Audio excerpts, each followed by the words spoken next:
Think about what you did. Nobody makes it to the end of these things. Come on. The Broken Agenda Podcast. Sponsored by Laughing Rock Technology. That's what she said. Yeah, I was gonna say. I didn't do it though. Yeah. Because I'm mature. I'm growing up. I don't want to overdo it, you know. That's also what she said. All right. Welcome everybody. Episode 27. Today we're talking about cyber warfare and if you're watching this later than immediate, we're right in the midst of the Russia-Ukraine invasion. And we thought it was an appropriate time to talk about all the crazy crap that's been going on with how security and computers and hacking and everything is affecting warfare and how it's actually playing out on a national stage. So we'll talk about that. But I honestly, guys, we were kind of rolling on Ukraine there for a little while off camera, and I kind of want to keep that going. I don't. You said you're not really following things that close, right? I'm just not, because I don't know. I just don't ever feel like I'm fed the truth anyway. I just don't have time to listen to lies. All right. So as a guy, I'll let you fill me in. No. As a guy, like I just don't talk about it. I just say it confidently so you believe me. So as a guy who's not really following it, what do you think? Like what's your opinion on this? I've really had no idea. I didn't know. I mean, I really didn't know what the circumstances were. I didn't even know why the fight, why the war. I didn't care. I guess if it happened here at home, I'd pick up a gun, and I'd roll that route. But I don't know. I just was like, I don't have time. I'm too busy. I don't have time for it. What do you think about it, Tyler? What do I think about the conflict? Russia invading Ukraine. I don't know. I don't think I've formed an opinion yet. All I've been right. following it very closely, though, like the combat side of things. You have been. Yeah, because I feel like this is really the first war where it's basically live streamed to some extent. Yeah. I mean, It's the first war on social media. Yeah, exactly. Yeah, it kind of is. I mean, it pops up on my TikTok feed. It pops up on my. Well, let's be fair. That's the only one I actually get. But it pops up on TikTok. I mean, everybody has a cell phone and they're all recording stuff, and you're seeing everything from frontline battling to what's happening in the aftermath. People looking at stuff. I watched a video and it was terrible to watch, but a guy was recording the Russian military shooting at him and his dad, civilians. Russian army hit his dad. He's like filming himself dragging his dad out of the road and stuff. And then like later you find out that they killed him too, but essentially this was this guy's last thing. Like you have that close of access to Well, and I think most of the quote unquote wars in our generation have all been punching babies. I mean, let's be honest. I mean, the U.S. going into Iraq, but it took us like 8 minutes to rout all of their entire army. I mean, not the guerrilla stuff, but the actual army. Yep. And same with Afghanistan. I mean, it lasted 20 years, but the actual army fighting, not the guerrilla insurgency and all that stuff. The actual short-lived. couple of They weeks. don't kill people. They just go in and wreck stuff. Yeah. They just blow up buildings and destroy the city, and it's almost to me like they're just trying to wipe out history. They're trying to Who's that? I don't know. It seems to me like it's just more to it than. I always say, what's really going on when there's something, when the lights are flashing in front of your face and all of your attention is drawn to this thing? I'm like, at that point, that's when I'm like, what's happening over there and over there? Because to me, I feel like that's being used to sidetrack everyone's attention. So that's why I just kind of get appalled by headline news. Gotcha.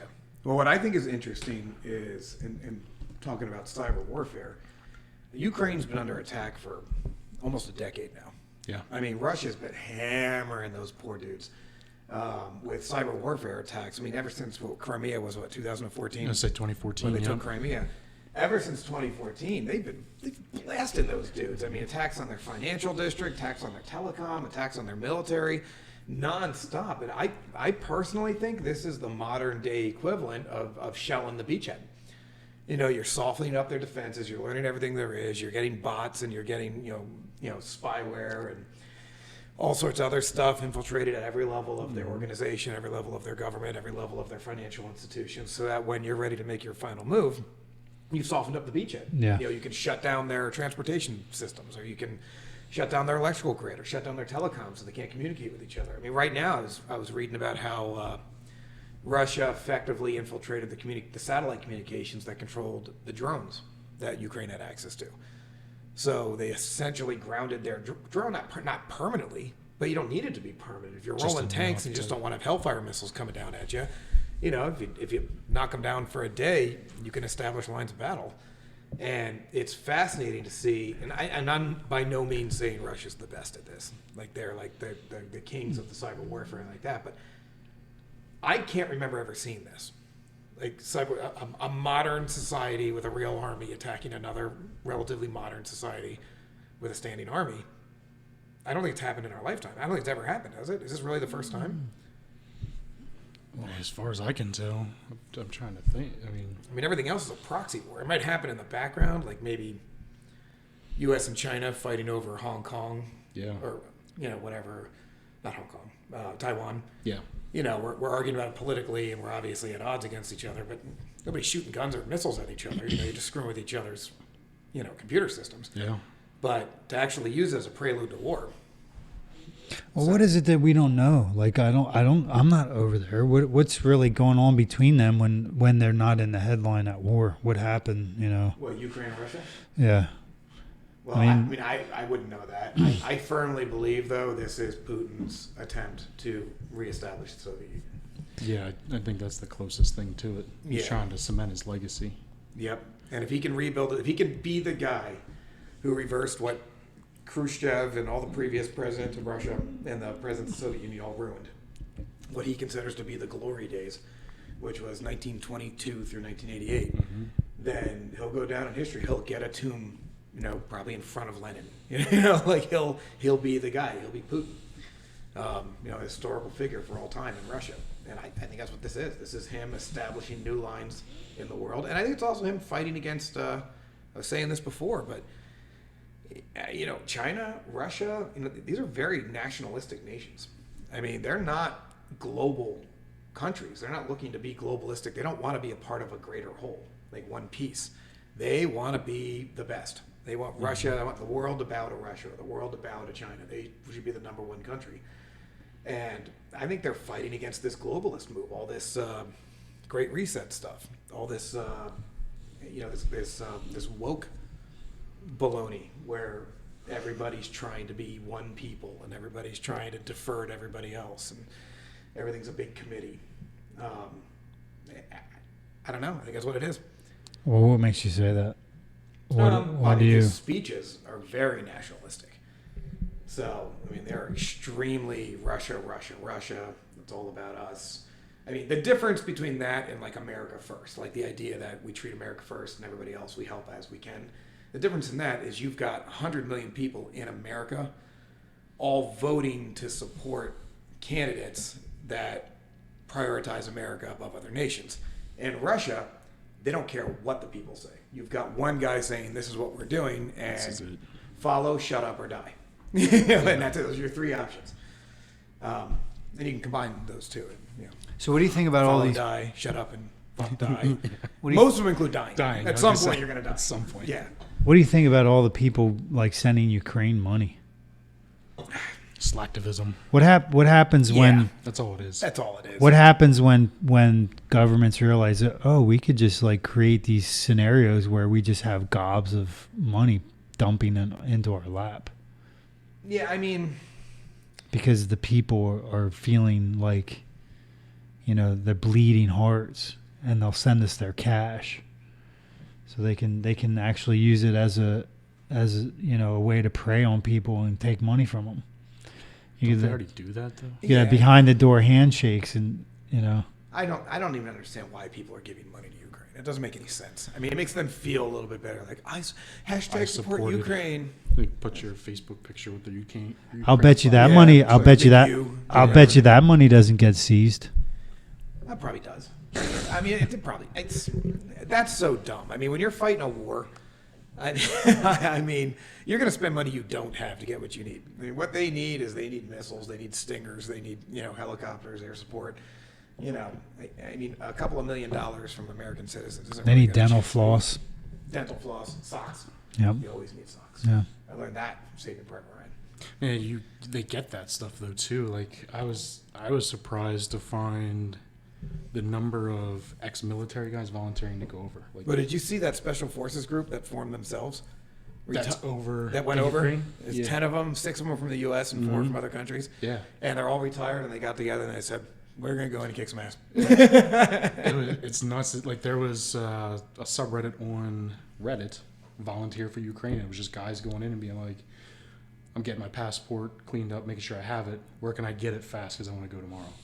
And they're just volunteering to go over. Like freelance soldiers. It's not even mercs. Soldiers for It's just hire. You're not guys getting who are paid to do it. volunteering. They're volunteering. Yeah. They get paid. They're basically an expeditionary force for, or they're conscripts for Ukraine. It's just guys who. So there was a documentary on Vice a couple years ago about ex-Iraq, Afghanistan's vets re-volunteering to go over, not as a part of the U.S., but fighting in like Syria and stuff. Well, here's on something like that. I didn't mean to cut you off. No, you're good. Who do they report to? So like in that instance, they were going over to. They probably build a platoon.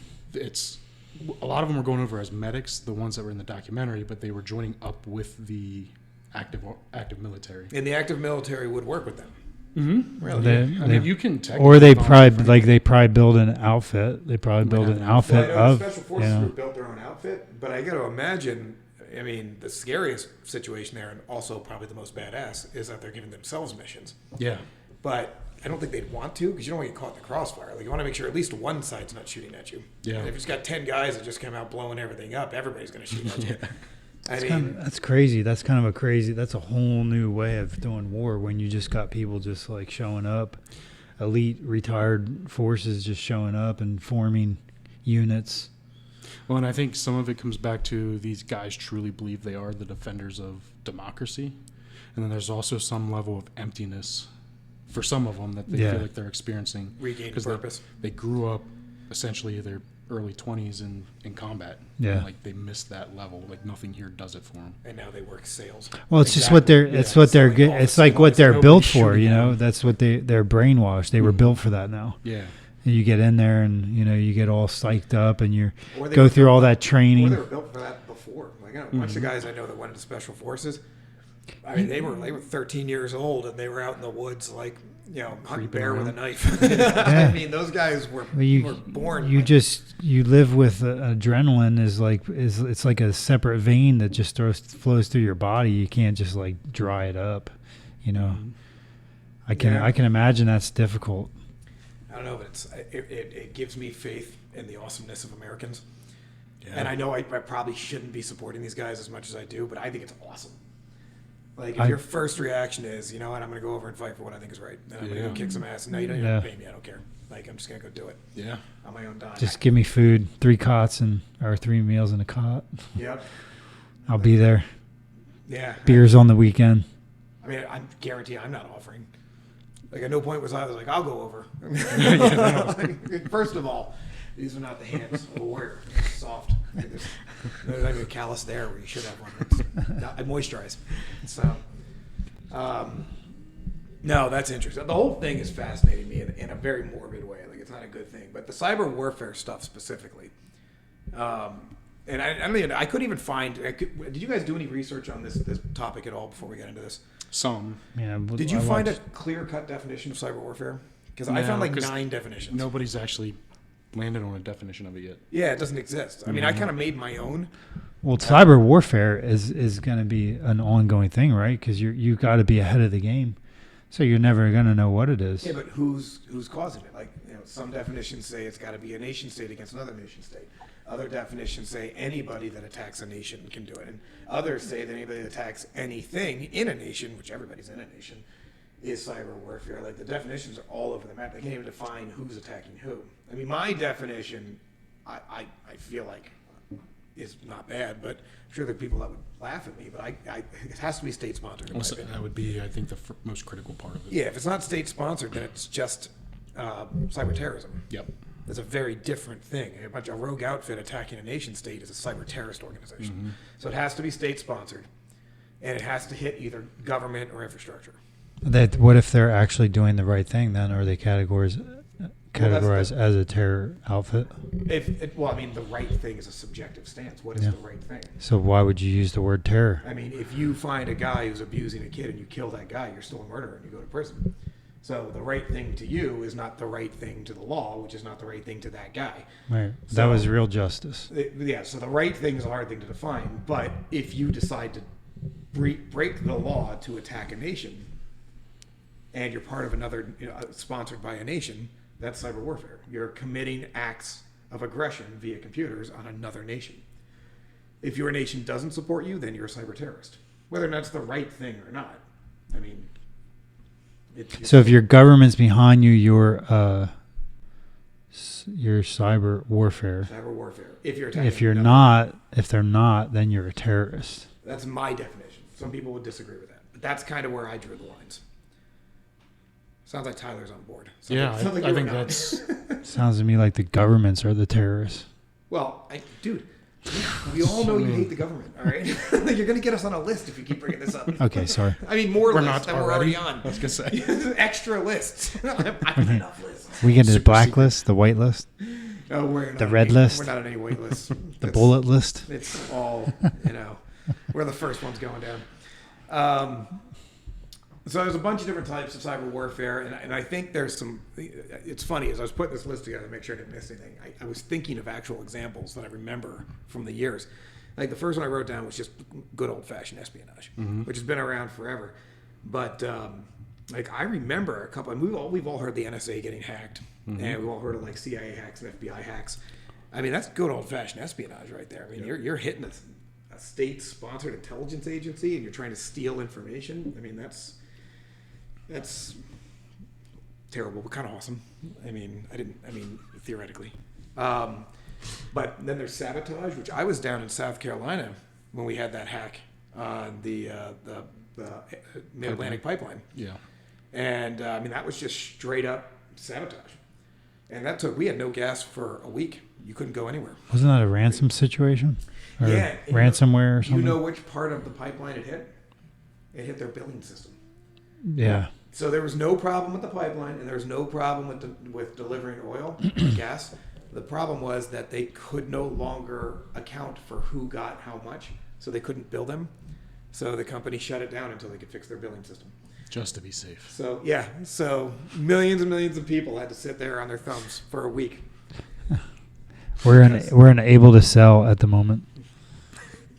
No, we're unable to bill at the moment. You can sell, just can't bill. And then there's DOS attacks and DDoS attacks are getting bad. Denial of service. Yeah. We're seeing those all over the place. And What is that? What is that? That's basically where they overload a system with so much traffic that it can no longer accept legitimate traffic. And that's called a DS attack? DOS attack. Denial of service. Denial we had of a big service. one last year that affected the United States. It was actually on a Canadian telecom provider, but it affected the U.S. and we were caught up in it. But all digital communications via phones went down for 2 days. It was just about 2 full days, yeah. 2 full days, and the vast majority of the United States was out, was done. And they were just blasting their routers and blasting the infrastructure in Canada and in the U.S. And just there was so much traffic, the systems couldn't handle any more traffic. So legitimate traffic couldn't get through. So do you think like it's like more of an on-off switch? Buy some time for a second. Like, I mean, do you really think that the systems? It's crazy. Well, on that one, like how large things are, and then how quickly it gets back up and running. Well, that one I guarantee you was not an on-off switch because we actually saw the denial of service attacks. We actually saw the traffic on our systems that were connected. Wow. So it was happening across the board. And the reason they were able to fix it so quickly is once they isolated the bad traffic, you could filter it out and just start ignoring all bad traffic.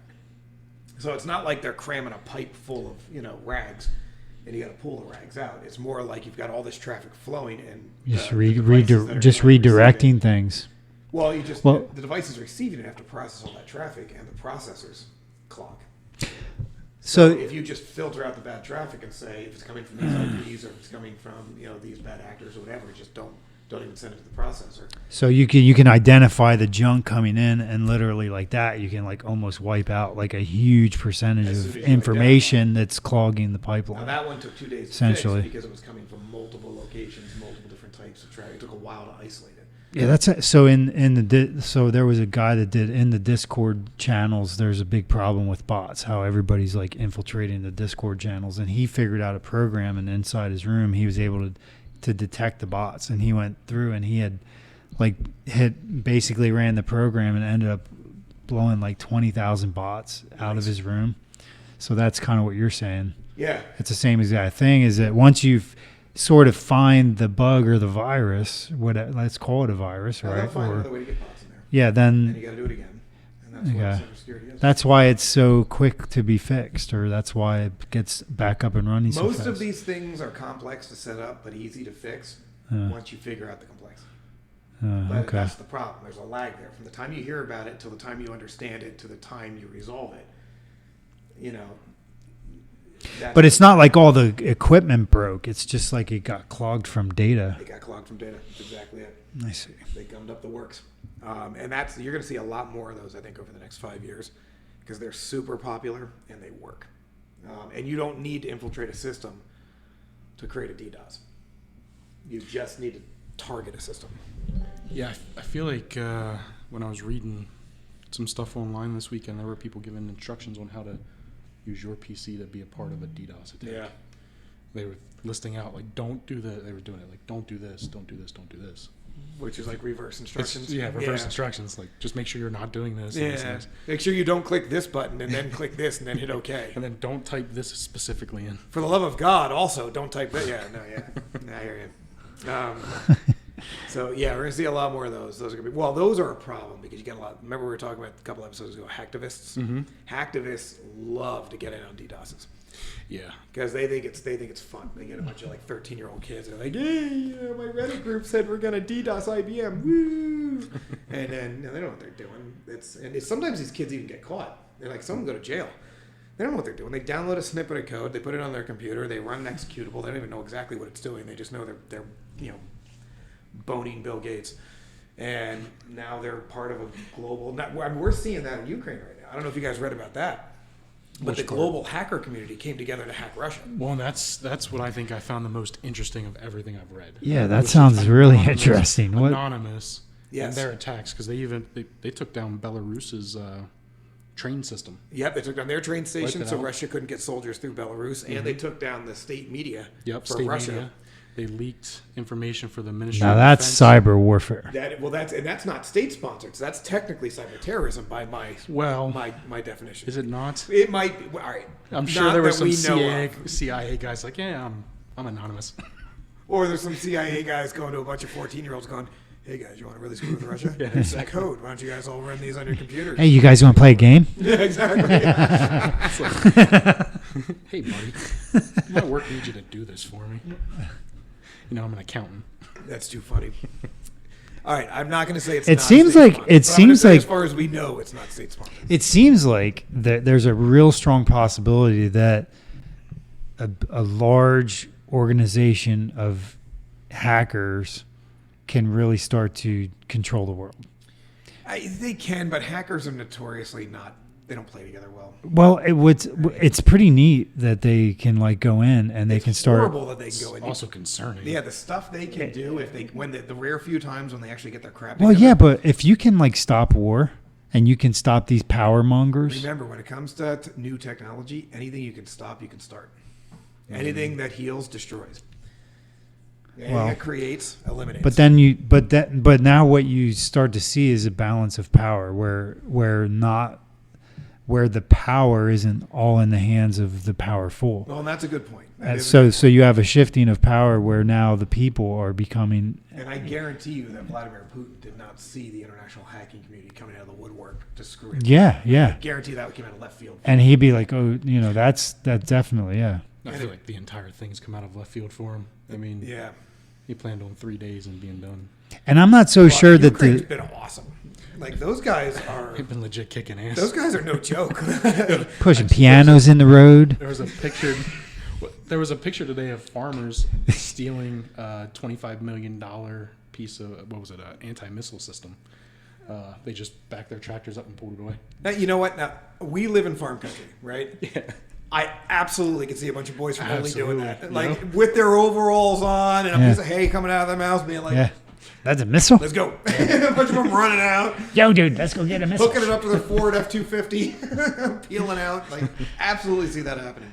And then it'd be the story would be, dude, we're driving down, we got the missile on, we're driving down through the field, and the freaking thing fired off. Or they flipped the missile. Totally flipped the missile. Threw it in. They always drive it into a reservoir. Every time. It always goes in a reservoir. We went through a creek, it fell over, then it shot. No, these guys are. Well, they've been getting harassed by Russia for years. Like, they're not soft and fluffy. Like, this isn't like invading New Jersey. Yeah. Like, those guys would roll over and show their belly in 3 seconds. Like, I'm sorry if you're from New Jersey and you're watching this, you know it's true. Stop it. But I mean, or Hollywood. Like, they'd be like, can't we hug it out? Like, these guys. I mean, they've been putting up with some serious crap. They live in a tough part of the world. I mean, We need more military defectors, they get orders and they're like, yeah, I think we're going to do that. We ain't doing that, and they go out and break up the plan, to where like people can't just, dude, you are against the man today so hard. yeah, I hate the man, dude. I know you do, but I like to bite the man's nose off. I'm not the man, am I? No. Okay, just making sure, because my nose is adorable. It's so cute. It's like a little button. I just love to see like the rise of, the resistance. It's like Star Wars. Yeah, I guess. like the rebels. My mom sounded like Chewie yesterday in the grocery store. Don't mean to go off topic. What? She lost her voice and her voice started coming back, and she's like, she said something and it gargled. She sounded like Chewbacca. Yeah, I did. Yeah. And she did it like 5 times, and I'm just like walking through the grocery store cracking up because it sounded exactly like Chewbacca. I don't know how to take that. I feel like he's getting a cheap laugh at the expense of his mom with cancer. I feel dirty, but I also want to laugh. That's all right. I don't know what to do. Just in making the best of it. Nah, now I'll never be able to look at your mom the same way again. It was funny. If you would have heard it, you would totally agree. I agree right now. I'm telling you, if I should have. After she did it, I should have hit the record. Could have made it a sound clip. Yeah, I should have. You know what? Maybe I can get a clip before she like gets her voice back. I'm gonna think of it. I'm gonna take her grocery shopping again. All right, let us know. All right, anyway, moving on. I'm very uncomfortable with this entire topic.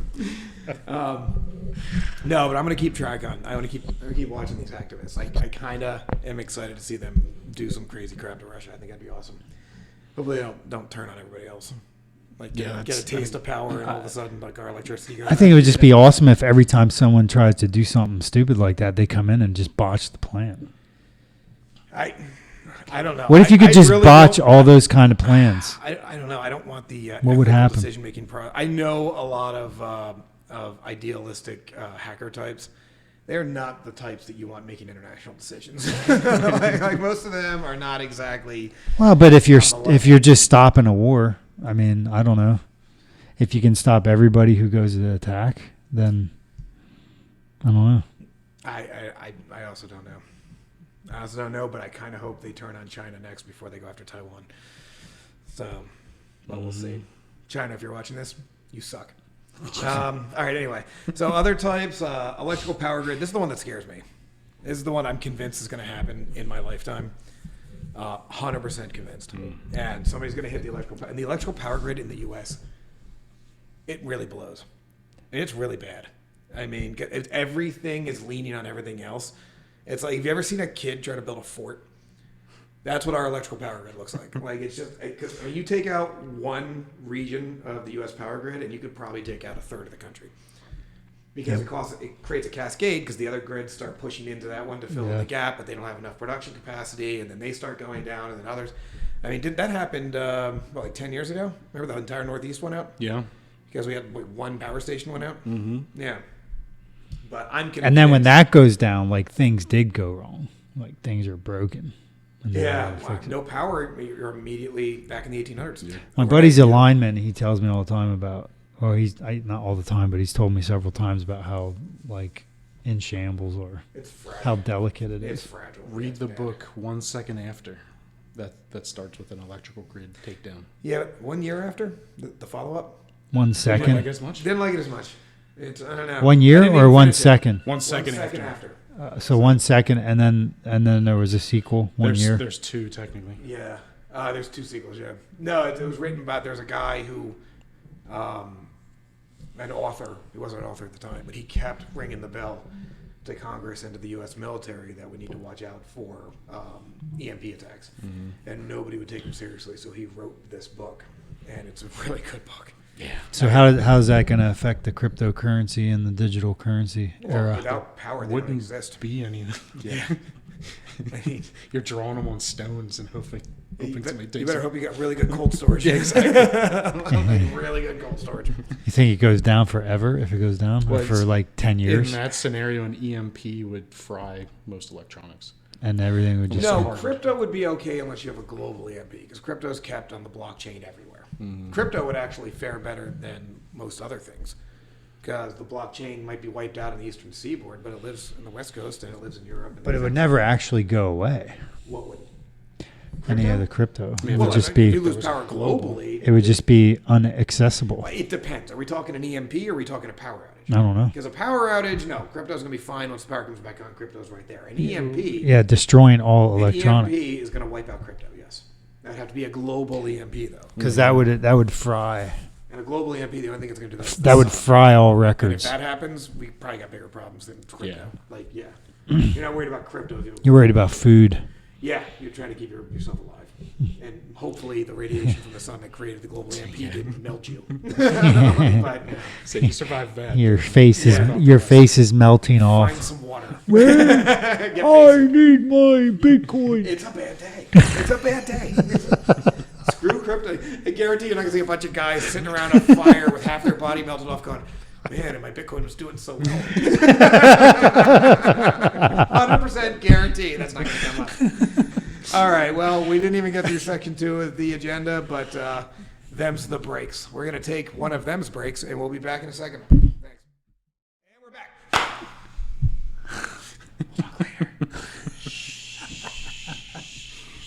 All right. So we didn't get through all the different types of warfare, but I don't think anybody cares. Oh, wait, there is one other I care about. And this one I think is relevant to most propaganda attacks. Yeah. I mean, and that's Facebook. I think it's anywhere. It's anywhere, but I mean, mean- it's kind of epitomized by everything that's been going on Facebook. If you watch, like, if you're following any of the Ukraine conflict, you're either getting extremely positive stuff on Ukraine's side, or negative stuff on Russia's side. Like, you're not seeing any positives coming out of the Russia camp or any poor things coming out of the Ukraine camp. It's a massive propaganda campaign. Lots of propaganda. I hate propaganda. I hate it. Well, yeah, that's what I mean. Everything is like one-sided. It seems like everything I'm seeing is like pro-Ukraine. Well, even outside of the Ukraine thing, though, I it's don't. like the election stuff. Yeah. The propaganda in the last election, propaganda in the last 2 elections. You know, it's the same thing. It's been going on for years. You can really see how it works, though, And it's how effective it is with just the Ukraine-Russia stuff. well, it's very easy because it's like dude just rolled in with tanks and is like just decimating the country. You know, it's the first thing you think like what are we not done with this kind of stuff? But I guess not. You know, we're Did just you see his crazy dude speech like a week ago? no. Which one? The big one, the big crazy. It was like an hour and a half long. I don't think I saw that one. It was, and it didn't even look like he was reading off teleprompter. He was just winging it. Like that's how you know you're a dictator when you can just go up in front of the world and just wing it, and nobody's gonna say a word to you. Like just start reading recipes, and the camera will still keep rolling. Nobody's gonna cut away. Like that's, but yeah, it was either the greatest play I've ever seen at somebody being crazy, or he's legitimate crazy. Well, and see, I love the theories that are coming out based on how he's been acting lately. Yeah. Like he's either terminal, or he's lost his mind completely, or he's just that paranoid. You see, I think he's just drunk with power. You think he's eating I mean- acid? Huh? Maybe he's eating acid. He totally. Remember that? popping blotters. Do you remember that? Do you remember that clip of Hitler back in the day when he was tweaking at the Yeah, he was a Olympics or bad whatever? Yeah. He was a meth head? Yeah, he was. He did something. Hitler. Wait, Hitler was on meth? Mm-hmm. How did I not That's know what this? a lot of the German army was as well. Yeah, They fed them meth. The Superman drug? Mm-hmm. Was that meth? That was meth. Get out of here. Yeah. I knew it was like an amphetamine of some type, but I didn't realize it was like It's like meth. the king of amphetamines. Yeah. The methamphetamine. Yeah. Wow. That explains his teeth. So, And his stomach issues. and the constant scratching. Yeah, he was sitting there at the Olympics. Just tweaking out. Yeah, he's like, just like. Just tell me I don't stay here forever. It's got to be look up that video clip. You can see that thing. All right. I'm So- going to look that up. So I'm wondering, what is it? What was the speech Putin did? That's like, I mean, I didn't watch any of He's it. just talking about the greatness of Russia and how the worst thing that ever happened in the history of the world was the breakup of the Soviet Union. And he was not positive on Lenin. He was not positive on Stalin. Like, he was blasting everybody before him. But I think what people don't realize, and we were talking about this briefly, but Russia's top of their government is not a government. They don't have a government like we do. They have a mafia. And Putin's the Don. And all of the heads of state in Russia are lieutenants. And it is a money-making machine. They're all billionaires. I was just saying, I think you can compare it to like the NFL. Like, they're all billionaires, but one of them's the leader. Are you saying Roger Goodell Yeah. is Putin? Yeah.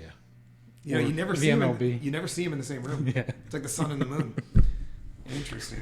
Well, so back when Hitler was reigning, like after they broke that up, the Third Reich up, they couldn't tell where the government money, where the country's money was, and where his personal assets. Like, they couldn't even tell Well, to be fair, what belonged to where. I mean, So- same with Hillary Clinton.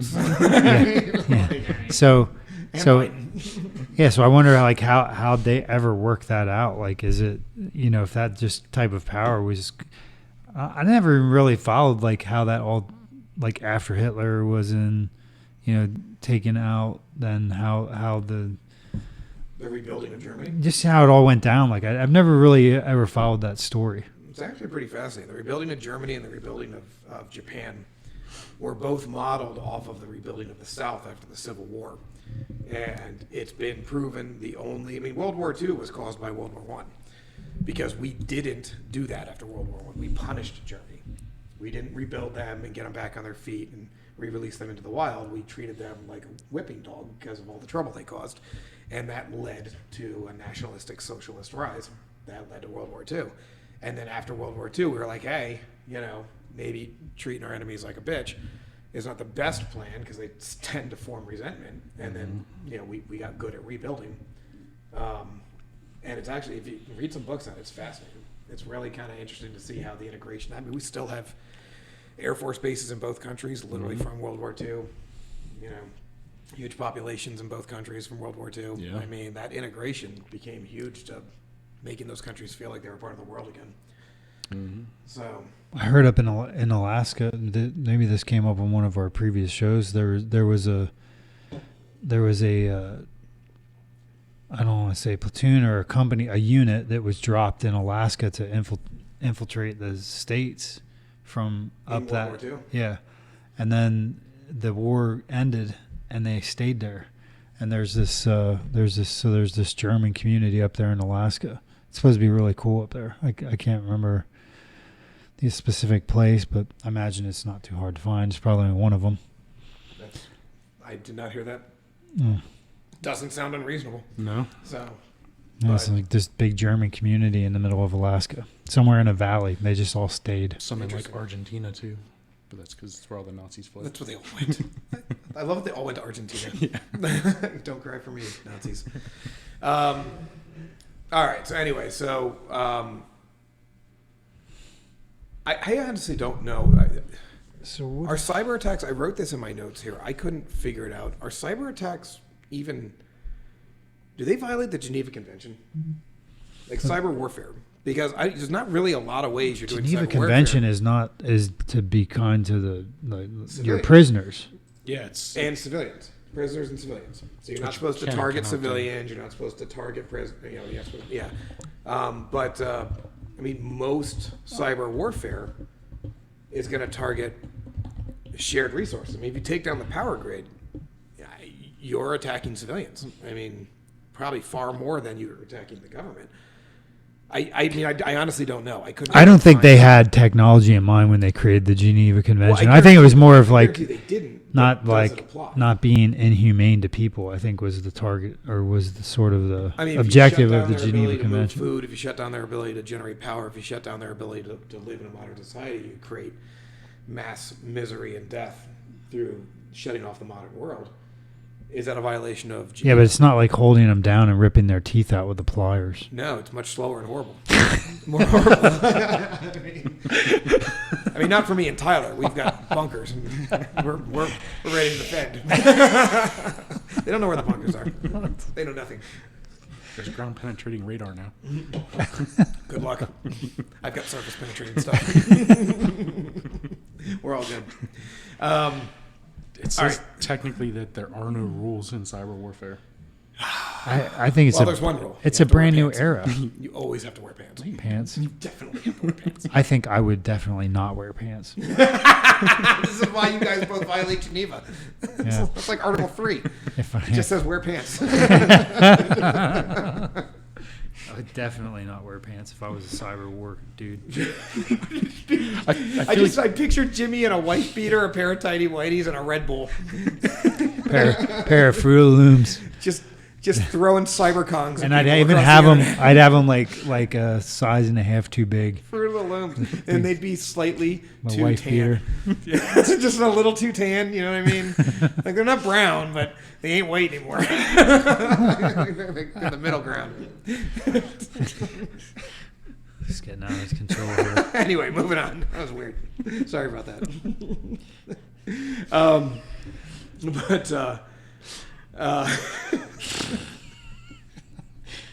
I gotta get that picture out of me. Yeah, It's gonna haunt me. Thank you. You ever picture something you know you could never While, picture? while he's singing Heartbreak Hotel. I wish we had the sound clip. It's my favorite sound clip from this show. Did we ever play that on air? No, Or is that just not a sound technically. clip? It's just a sound clip right now. We gotta get that. We gotta get that played. All right. So there's one thing I really want. Oh, it's stuck in the Stream Deck. I don't have the Stream Deck. well, we have it as a I'll clip, say it's too. on here, yeah. We're just not gonna play. Can it you right play it without the Stream Deck? now. Yeah, you just play the audio. I actually have it set up in a scene where Ah. if you just flip to the scene, it'll start you singing. You have a beautiful voice, Jimmy. Next time I'll bring my glasses. Wait, why? If I'm gonna sing, I should have glasses. Oh. Why should you have glasses? I don't know, and a scarf. Well, I mean, I agree with the scarf. Would you have pants? No. Oh, then don't do it. All right. Anyway, so a big one that I'm always fascinated with is how do you defend against cyber warfare? I mean, obviously you can harden up your security, but as we've covered in multiple podcasts at this point, there's no such thing as an unhackable system. So, I mean, Wax on, wax off. yeah, one thing they're doing in Ukraine right now that I find fascinating is they put a call out to all the hackers and said, not only will we pay you to help us defend against the cyber warfare activities that are coming from Russia, but we will forgive previous offenses. Like we're going to basically clean slate and you get money. All we need you to do is just wreak havoc on our side. And they're literally employing illegal black hats to come out and just do what they do best with no rules. And I personally think that's awesome. I mean, as long as you re-implement the rules afterwards, you don't sit them loose on the internet with, But I thought that was a great idea. Yeah. It's amazing you just get to a point in time when you just can do that kind of thing as a defense mechanism. What's that? Just like hacking becomes it's just crazy. It's a whole new, it's a whole nother twist because now, like, if you're going to go into war, like you literally have got to arm yourself on two fronts. Now you have to prepare to defend against, like on the defense when you're on the offense, like in that. Well, I mean, you always got to do that, but it's definitely another spin to war. The one that always scares me about that is a lot of our military equipment comes from China. And the most likely global force that we would ever end up in a direct confrontation with would be China. Also the most scary. And I'm not 100% convinced that they don't have the ability to just shut our stuff off. Just turn it off. Yeah. Yeah, just send the kill code, and all of a sudden drones just start dropping out of the sky, and jets don't start. I'm assuming they have like a start button, like a Nissan. Like you have to be close enough with the key, obviously. Yeah. You just press the button. Yeah. Afterburners come Yeah, on. that's all it is. I'm 100% sure that's what it is. But a big one. I mean, it's a bigger button. Yeah, it's Yeah. like that big. You hit it with your fist. Yeah.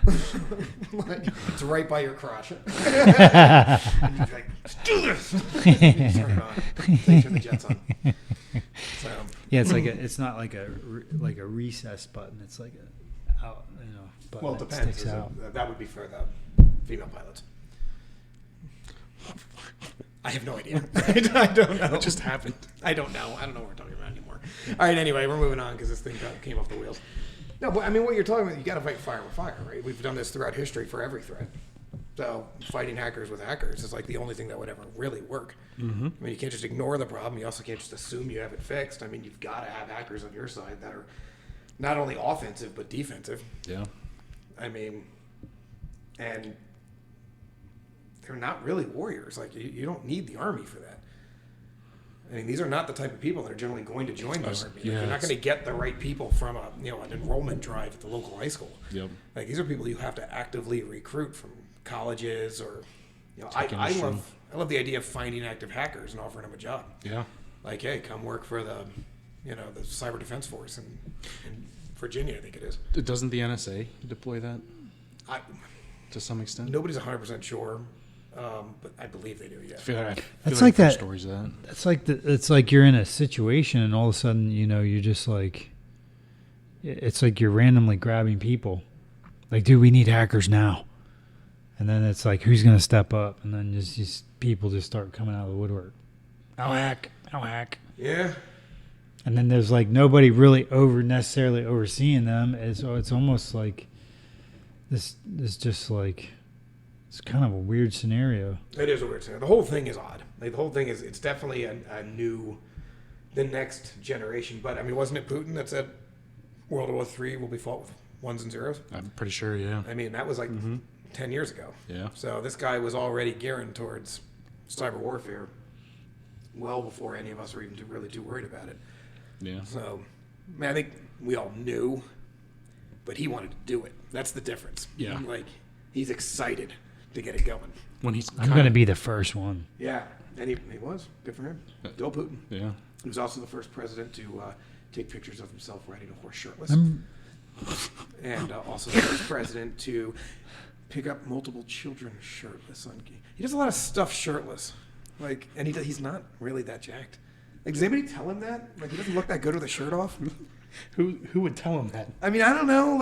Somebody, I could see Trump telling him that. Well, he's a badass too. He's like a special forces KGB. kind of guy. Yeah, he right? can kick some butt, I'm sure. I heard they retracted his black belt. Did you hear that? Taekwondo pulled his black belt. They The said Judo Association knocked him down as an honorary president. Yeah. Why? Because of his what he's doing. Yeah. What, did he earn the black belt? Yeah, but I mean, it's subjective. they took his I can certificate. tell you if you're a black belt. They took his certificate. Yeah. You are no longer a certificate holder. I'm sure you solved the war there, guys. Way to go. He's like, oh man, that sucks. Well, I'll stop attacking you. Great. I didn't realize I'd lose my He's honorary. like, pull him out! Pull him out! Pull him out! Hey, I want my certificate. everybody should be yelling that. I want my certificate Yeah, back. I'm 100% sure that the Taekwondo honorary black belt certificate was not the thing that was going to stop this war. But I appreciate They the. tried. Yeah, I mean they tried. They gave me They the- tried. What have you It's a lot more than I could do. I made a right? podcast. That's it. I feel like there should be more to that statement, but that's it. I made a podcast. I think it would be a lot easier, but you know what? I'd have a lot more respect to them if they actually took their top 100 members and sent them in and said, "Go do some body throws." Yeah, exactly. Do some of your Taekwondo crap. That wouldn't really work either, would it? No, probably not. You just get sniped in the street. Not getting close enough to anybody. So, all right. Well, he's not a black belt anymore, but he was. So yeah. Look, Well, he was a registered. I'm not He's saying- unregistered now. I'm not saying he can't kick butt. All right. All I'm saying is he does not look good with his shirt off. And somebody, obviously not somebody in Russia because they'd be dead, but I feel like I could see Donald Trump going, you should probably put a shirt on. It doesn't look that great. Like, you without a shirt is like my hair. Okay? Like, we all know it's not great, but at least you can cover up. Like, I got to wear this thing. Like, I don't understand. Somebody should be saying something.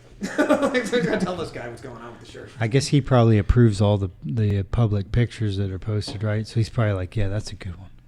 Exactly. How does that look like a good one, though?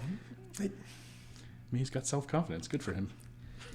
yeah, he's got self-confidence like the old guy at the gym, right? Yeah. And I'm not happy about those guys either, okay? I don't know why they always have one knee up. Like, it's like they're trying too hard. Or the werewolf at the beach. Yeah, the furry guy? Yeah. And he, It's like tickling his ears. I don't understand how that guy, like, get a back shave. Like, I shave my back. I'm not ashamed of it. I do it for other people, not for me. Exactly. Like, nobody wants to see the guy who still looks like he's wearing a sweater at the beach. Like, Doesn't that itch when it's coming back? the price we pay for beauty. I mean, I don't know what to tell you. I mean, a little bit. It's not that bad. But the alternative is to be that guy. And then I look like I'm still wearing a shirt. And the tan lines, that just ain't right. I mean, did I ever tell you about the time I shaved Lisa's name in my chest, though? No, you did not. Oh, this is great. So we went to the beach. I was like 23 or something like that. And it took me a while to get ready for the beach. And Lisa was getting mad at me. She's like, just come out of the bathroom. We're going to the beach. And I came out and I had a shirt on. I was like, all right, I'm ready. I'm sorry it took me a while. And we get down there and I slowly pulled my shirt off, and it said, Lisa. And I shaved an arrow in my belly. Right? And I left all the rest of the hair, and she was mad. Like, it wasn't received as well as I hoped. But she did think it was a little funny, and she was impressed how legibly I wrote backwards in the mirror, which I was kind of proud of myself too. But I forgot. You ever forget? Happened to me. So I laid in the sun, played with the beach, and did all the other stuff that you do at a beach. Get back and realized that I didn't put sunblock on, and my fur blocks the sun. So when I shaved my chest, I had in bright red letters, Lisa with an arrow pointing down. And the next weekend, I had to go to a water park with her parents. Oh, Her man. dad's 6'7", 350 pounds. Wow. I'm like, what do I do? What do I do? And she's like, Wear a T-shirt. get a coffin ahead of time. He's like, that dude's going to murder you when he sees the arrow. She's like, maybe trying to rewrite it to say Ibiza. I don't know what you're going to do, man, but good luck. So, yeah, I wore a T-shirt the entire time at the water park, like the fat guy. That's funny. I was not going to let that giant dude see that I wrote his daughter's name in my chest. Yeah, never heard that story. Yeah, it's a stupid story, but I was a stupid kid. All right, anyway. So real quick, I mean, before we get towards the end of this thing, I do want to cover things you can do. Because cyber warfare, if history's any predictor of the future, which it always is this is going to become mainstream and become much more common. We already gave a couple of examples of how we're seeing it in modern life in the States. I mean, pipeline shutdowns, power outages. There was the meat producing industry got hit a couple of months ago. Mm-hmm. I mean, we're seeing it all over the place. It's going to ramp up. It's going to become more pervasive. So I did put together, there's not a whole lot you can do. I mean, obviously it's cyber warfare. That's like saying, what can I do to stop Canada from invading? Do you? Yeah, but there are some things you can do. Yeah, go ahead. So, I mean, do you really believe that when the power grid goes out, that the governments are going to lose their communication stream? No. I have this feeling there's an underground grid that's very stable. No, the government has its own communication system. They have their own satellites. They have their own generators. Some facilities have their own nuclear power. So when Pentagon, when they're putting in fiber optics and stuff, how's that going to fare? Is that how do you defend against? Hardened government communications are all direct linked. So either via satellite or via fiber optic, but they're not part of a public fiber optic system. So you've got fiber entirely optics different from the Pentagon directly to Norfolk, so that Pentagon can always communicate with their naval base in Virginia, and no manner of EMP or anything like that is going to interrupt that. And all of those electronics are hardened. What you will lose is you will lose terrestrial communications. So all of those military members who are on leave, all of those military members that might get called in as reserves, all of those military members that might be out of the area on assignment or whatever, bang, immediately out of touch. So you can't mobilize your forces. It creates mass pandemonium. So it doesn't necessarily completely shut you down. What it does is it disrupts your normal operations. So, and that is, I mean, you were in the Army, and you know as well as anybody, from a strategic standpoint, the number one thing you can do is disrupt normal operations, create chaos. But the number one thing we would have to do would be like, as soon as normal communication is interrupted, you return to base. Right. So like they would still. And there would be bases that are not directly connected. You're going to have training facilities. You're going to have secondary bases. So the military is massive, and not everybody's direct connected. So every major organization, so you're going to have Cheyenne Mountain is obviously, as part of the major part of the Air Force, going to be connected to the Pentagon. But you might have Air Force bases in Nevada, testing facilities, things like that, places where they're doing maintenance on F-16s. Independent contractors who supply parts for missiles and navigation. All of these things are going to be out of your reach. So can you fast act? Yeah, you can based on your procedures. But are you massively disrupted? Yes. So if the power grid goes down, I mean, I'm sure there's a plan. I'm sure the military has a plan for all that. The power grid goes down, satellites, like there's got to be some sense, there's got to be some sort of like portion of things that are stable. If the power grid goes down, the military will stay up. And how are they going to stay up? They're going to stay up. They have their own power generation systems. So from their own electronics. Generators. Hardened electronics, yeah. And what do you mean by hardened electronics? No, he's talking more EMP. Yeah. Right. If they hack the power grid, I think we're talking about two different things. If they hack the power grid, power goes down, that's not an EMP. Yeah. Hardened electronics don't come into play in that scenario, but they are still good to have. They could be relevant when the power comes back on and you get surges. In that situation, hardened electronics will help. But hardened electronics essentially says that the electronics are capable of handling power surges and inconsistent voltages, things like that. So if we have an EMP attack, Solar flares, they would EMPs, massive power surges, and they'll stand up to that. They're designed to stand up to a certain level of that. Yes. And is any of that spidering out into the general public? The cost to harden electronics is absolutely prohibitive to the general public. And if you run fiber optic into your house, fiber optic is great, but you have to remember at the end of every fiber optic line is standard computer equipment. So your fiber optic line will survive just fine. It doesn't conduct electricity, it's just glass. It's non-conductive, it's insulated naturally. Fiber optic line will be great. But the power outage will take your router down on both ends. So now you've just got a piece of glass underground. It's not going to do you any good. Is there any piece of equipment that can withstand this, or is there? Well, a power outage, everything runs on power. Look, you got to remember that if you have a power outage, you are immediately thrown back to 1880, like that. So anything that would work in 1880 will work. So Radios. If you have I wouldn't say modern radios. No. Modern radios probably will not. You're gonna want now. I put that on my list here. So one of my things to make sure you always have is a radio. Make sure you've got a battery-powered radio or a hand crank radio. And if you have a battery-powered radio, make sure you're stocking batteries and that they're fresh. So you're gonna have to rotate stock.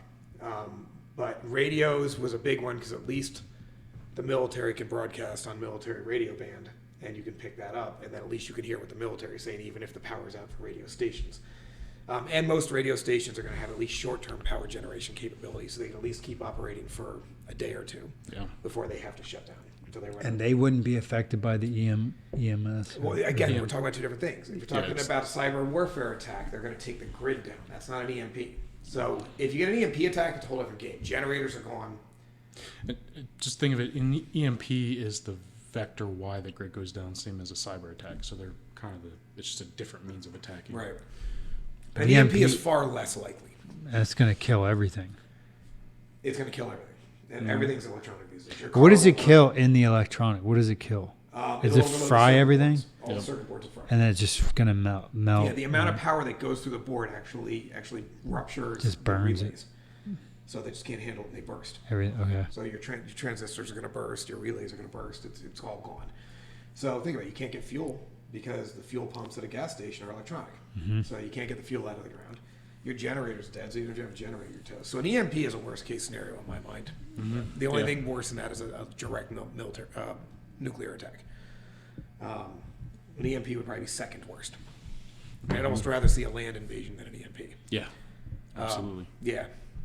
Now, that's different. And that's a different story. Getting into that. Because then at least you can listen to music while you're killing. Exactly. But that's apocalypse crap. Like EMP is, I mean, that's if you're talking about just a power outage, most power outages they're going to be able to restore within a week or two. So, as assuming there's not a follow-up attack or something else. So you're not planning for an EMP. If you're planning for an EMP, you're a prepper.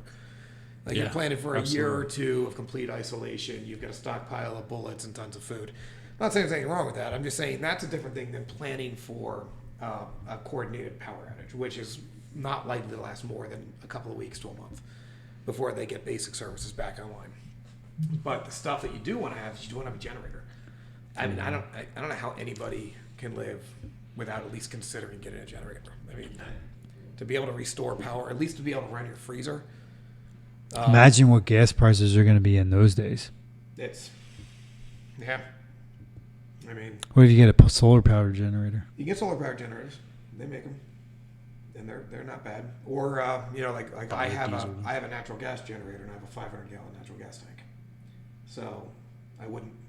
Theoretically, I only have it hooked up to my fridge and freezer. I was just going to say that next. So how long will that run? Pretty long, because I have it really narrowed down to just the fridge, the freezer, and a couple of outlets for charging stuff, and that's it. I have a fireplace. I have plenty of wood always cut, so if it's in the winter, I can keep heat going. If it's in the summer, you just live without AC. Tough luck. You'll go on, but I can keep my food good, which is the most important thing to me, is make sure the food's good. So fridge, freezer, big stuff. So generator, and if you do it that way, 500 gallons of natural gas will last. Should last a while. Months. Mm-hmm. Yeah, it'll probably last 3-4 months. So you need like 3 more tanks. Well, if it goes longer than 3-4 months, you're worried about where you're getting your next meal from. Yeah, at this point, I'm going out and I'm hunting and I'm drying meat. You're learning smoking techniques. Yeah, I'm smoking meat. Yeah, I'm no longer worried about power. I'm more worried about survival. So, alternate heating source. Like I said, I have a fireplace. Plan for it. Like if you're in the winter, you want to make sure you have some way to generate heat. Emergency food. I mean, we always stock canned food, and I'm not ashamed to say that I do have a Patriot supply. A couple of months worth of basically rations. Batteries, radio we talked about, and always have an emergency plan. Like I've got people I've talked to that said, if it all goes really bad, we know people in the mountains, and I always tell them, here's what I'm going to bring, and they're always excited because I'm going to bring a lot of good stuff. They're like, yeah, you can come. And the big one, and this is what I think a lot of people forget sometimes, is medicine. Mm-hmm. Make sure, especially if you have anybody with special needs, like allergies or severe allergies or diabetics, God help you, God forbid. But yeah, anything like that, make sure you've got ample supplies of whatever meds your family needs. And that's really all you can do. If you can't get them, you can sometimes just get the animal version of it. Oh, like yeah, from a vet. Yep, absolutely. Yeah. Yeah, I mean, even my fish needs penicillin. They'll give it to you. Your fish needs penicillin? Mm-hmm.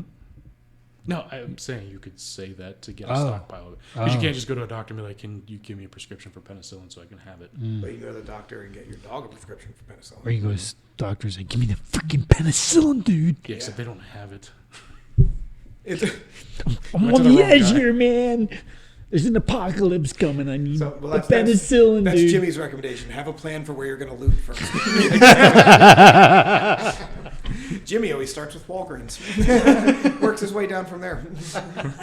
So, all right, that's it. What else do we got here, guys? So, I know we're out of time. What did we miss? Oh, we hit the agenda. Yeah, I was say, I think we did. We did. Any final thoughts? Anything about pants or pants? hackers?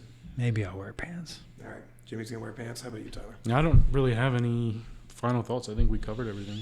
All right, cool. Well, I am good. All I'm going to say is keep your eyes up on this Ukraine thing. I think we're seeing the first real glimpse at modern warfare here. Mm-hmm. And I think we're all going to learn a lot if we pay attention.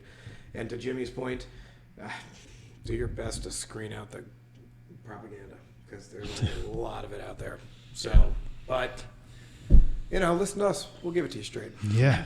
So, Tyler, Jimmy, thank you. Everyone, thank you. See you next week. The Broken Agenda Podcast. Sponsored by Laughing Rock Technology.